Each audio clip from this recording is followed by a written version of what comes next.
Alright guys, so I'll first introduce you to the two horses that I have here, which are new horses from the summer. First one is Ken Meck. He's 9 years old, very small as you can see.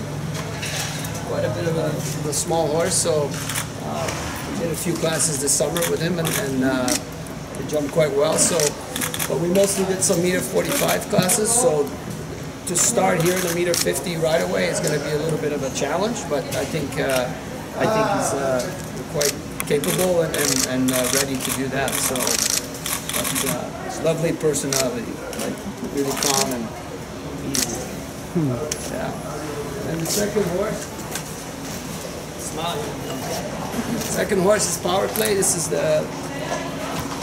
the famous Swiss horse that's going to do the Nations Cup and the CN. He was here campaigning throughout the summer, and I was really impressed with the outcome of the summer. I adapted very fast to this horse, and this horse adapted fast to me in the same way, and had some really encouraging results throughout the summer. So I really spent the whole summer with him preparing for this week. So hopefully the week goes as well as I plan, and did a few more shows in Europe, leaving Spruce Meadows, and everything is all positive. So I'm really looking forward to only important people. Only important people. Can you please? I'm working.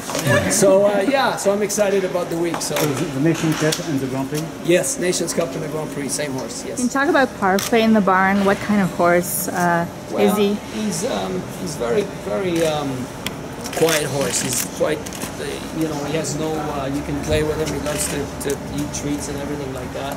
He has, if you see some scratch mark on him, he has a lot of allergy, so he hitches a lot. So he lives in a collar in a stall, so he can't scratch himself and sort of irritates the skin. So that's the only sort of sad part about Power Play. But we're in the process of hopefully finding some kind of medicine that we don't have to add this collar, because it's quite restricted for him. But at this point, he's had that all his life, so it's nothing new.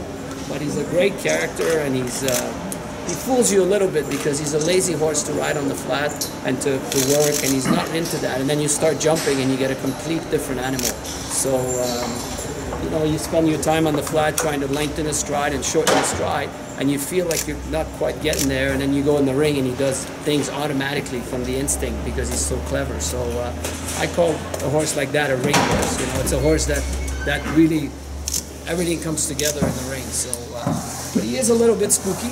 He likes to look at things. The first week at the National here, I had my share of trouble going by the screen, things like that, and so you have to make sure he's quiet, and I'm hoping to be in some kind of presentation during the week, so I get to canter around the ring for the ribbon presentation, because it helps a horse like him to be in the ring and to relax and let him look around. So if I can be lucky enough to be in one of these presentations, it's going to help my weekend. Oh, a lot. I was,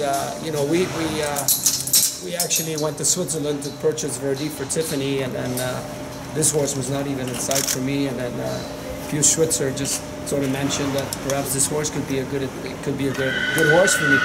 So we sort of talked into trying him, and I automatically I felt something special in the horse, and then but it was maybe going to be a hard sale to sell our owners two horses of that caliber. So anyway, we were fortunate enough to have an owner that an artisan farm that purchased these horses for us. But when I arrived here in June, these horses were purchased 2 days prior of coming here.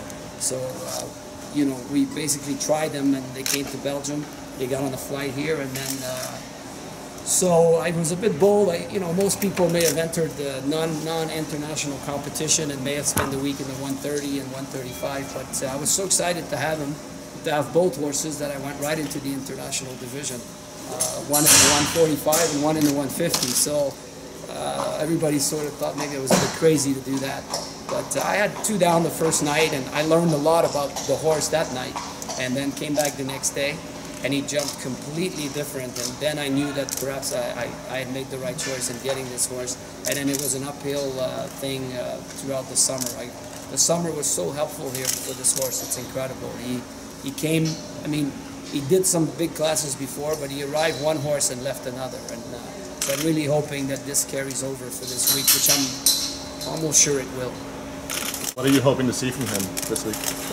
Well, the Nations Cup, he's 9 years old, so I used to come to the Master with a little horse and really have my sight on the Grand Prix, and that was, you know, the Nations Cup was important, but I really felt like I could win the Grand Prix every year I came with this little horse. So I won't lie to you, he's 9 years old, and I still have miles. I still have maybe a year to put into him before I can come to the Master and say, you know, that Grand Prix could be mine. So, but you never know. He's scopy. He jumped the second round of the Queen Elizabeth Cup clear and jumped very well. So a great second round for those two rounders. He seems to come back very strong.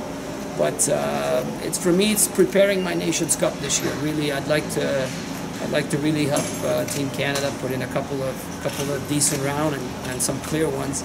So, and if that goes well, I think this horse will just pick up and stay at that level. So he doesn't seem to drop down between the tournament. The first day is his hardest day because he's a bit spooky, and then he just seems to stay up there. So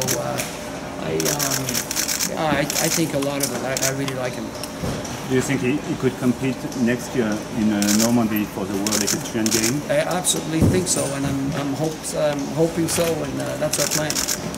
When you get a horse like that, do you adapt them right away to your program, or do you keep like the program that you were on before? You try to see what the horse is like starting in the stable, in the warm-up ring, in the ring, and then it's a matter of deciding if you're going to change the horse to adapt to adapt your style, or if you're going to change your style to adapt to the horse.